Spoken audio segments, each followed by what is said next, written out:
Hi friends, today today I want to tell you basic English speaking topics मैं बताने जा रहा हूँ। तो आप सभी का वेलकम है हमारे YouTube चैनल पे, और जिसके माध्यम से आप बेसिक इंग्लिश को स्पीकिंग करना एंड राइटिंग लिखना भी सीख सकते हैं, तथा यह बहुत ही कंपलसरी टॉपिक है जिसके बिना इंग्लिश सीखना लगभग नामुमकिन है। क्योंकि जो आगे आपको स्क्रीन पे दिख रहे हैं तो वो बहुत ही ज़रूरी टॉपिक है। तो एक एक करके हम आपको बताएंगे, और ये कुल मिला के 3 टॉपिक ही हैं। तो बहुत खुशी की बात है जिसके माध्यम से आप अच्छी से बेसिक इंग्लिश सीख सकते हैं, जो कि 12th लेवल तक की होती हैं, और अच्छे से आप कोई भी एग्ज़ाम हो तो उसमें आपके लिए ये हेल्पफुल रहेगी।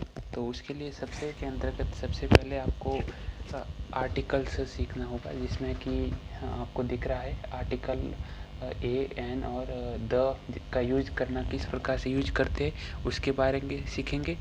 और उसके बाद है पार्ट ऑफ स्पीच, जिसके अंतर्गत आगे हम टॉपिक बता रहे हैं कि पार्ट ऑफ स्पीच में कौन कौन से टॉपिक आते हैं। और पार्ट ऑफ स्पीच बहुत ही ज़रूरी है, क्योंकि ये एक प्रकार से इंग्लिश की नींव होती है, जो आपको सीखना बहुत ही ज़रूरी होता है। तो पार्ट ऑफ स्पीच के अंदर सबसे पहले है कि नाउन, नाउन यानी कि संज्ञा। ठीक है, तो हिंदी में भी हम सीखते हैं, तो इंग्लिश में भी बेसिक जानकारी बहुत ही ज़रूरी है, क्योंकि ये एकदम बेसिक होती हैं, जो कि आपको 5वीं 6वीं क्लास से ही सीखना शुरू करवा दी जाती है, लेकिन आप उस प्रकार से उस पर ध्यान नहीं देते हैं। तो नाउन सबसे पहले आपको पता है कि उसमें चार प्रकार से आपको सीखना होगा। ये सबसे पहले काइंड है उसके, यानी प्रॉपर नाउन है, या फिर कौन कौन से उसमें 4-5 भाग होते हैं, तो वो सीखने होंगे। उसके बाद नंबर है, और उसके बाद जेंडर है, यानी फीमेलिन जेंडर है, मस्कुलिन जेंडर है, और नेचुरल जेंडर्स है, और फिर है पजेसिव केस इसमें होता है, जो का के की हम सेंटेंस में लगाते हैं, तो वो कैसे लगता है वो इसके माध्यम से आप सीखेंगे। और उसके बाद हैं पार्ट ऑफ स्पीच में सेकंड टॉपिक है कि प्रोनाउंस। आपको प्रोनाउन यानी कि सर्वनाम, जो कि संज्ञा होती है, उसके स्थान पे आते, जैसे हिंदी में आते हैं, जैसे कि राम के स्थान पे जैसे कि वह, या फिर उसके, उसका, उसकी, या फिर इसी प्रकार से इंग्लिश में भी आते हैं ही, सी, इट, अलग अलग यूज होते हैं। वो जो विस्तृत टॉपिक है जब हम पढ़ेंगे तो उसमें उसका पूरा का पूरा उसको देख लेंगे अच्छे से। और उसके बाद हैं उसके बाद आगे दिख रहा है एडजेक्टिव सीखना होगा उसमें। और उसके बाद है वर्ब। तो वर्ब में है कि मेन वर्ब और हेल्पिंग वर्ब, 2 प्रकार की वर्ब होती है, जिसमें एक होती है सिंगल वर्ड वर्ब्स और फ्रेजल वर्ब। तो फ्रेजल वर्ब अभी सीखने की ज़रूरत नहीं है।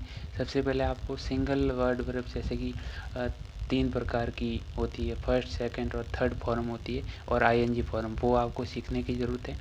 और हेल्पिंग वर्ब के अंतर्गत होती हैं कि टेंस में कौन कौन सी यूज होती है, जैसे कि टेंस के अंतर्गत जैसे is, am, are, and was, were, and has या हैव, तो वो सीखना होगा। मॉडल के अंतर्गत कैन, कुड, माई, माइट आदि जो होते हैं मॉडल्स, उसको आपको अच्छे से सीखना होगा।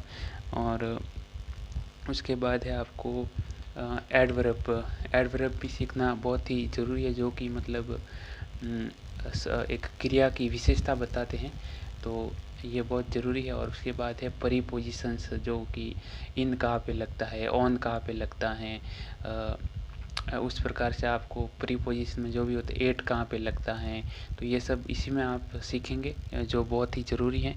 और उसके बाद है आपका कंजक्शन आपको सीखना है, जिसके माध्यम से आप एक सेंटेंस की लिंकिंग दूसरे सेंटेंस से कर सकते हैं।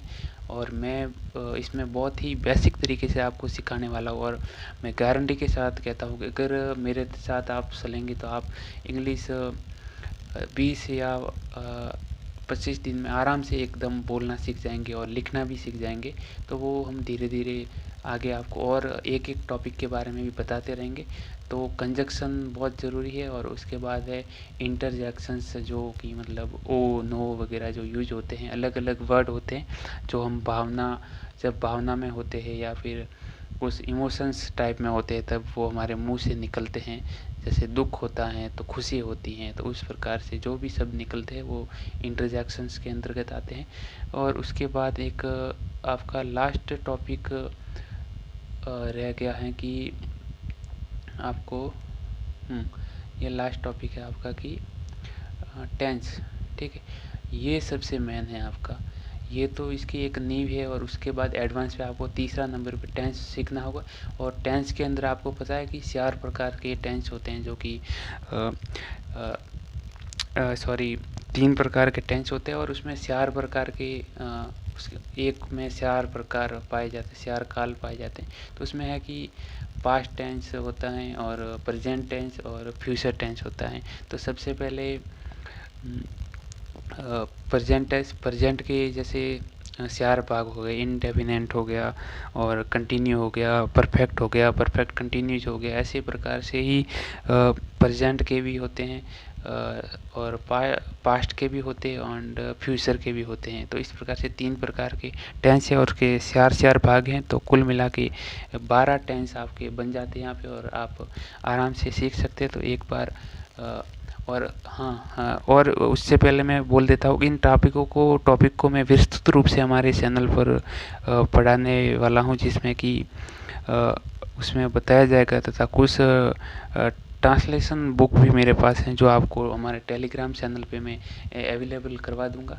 तो आप उसकी चिंता नहीं करें और अच्छे से आप मेरे साथ चलेंगे तो इंग्लिश सीखना आप ज़रूर सीखेंगे और अच्छे से सीखेंगे। और ये टॉपिक बहुत ही ज़रूरी है और बेसिक है।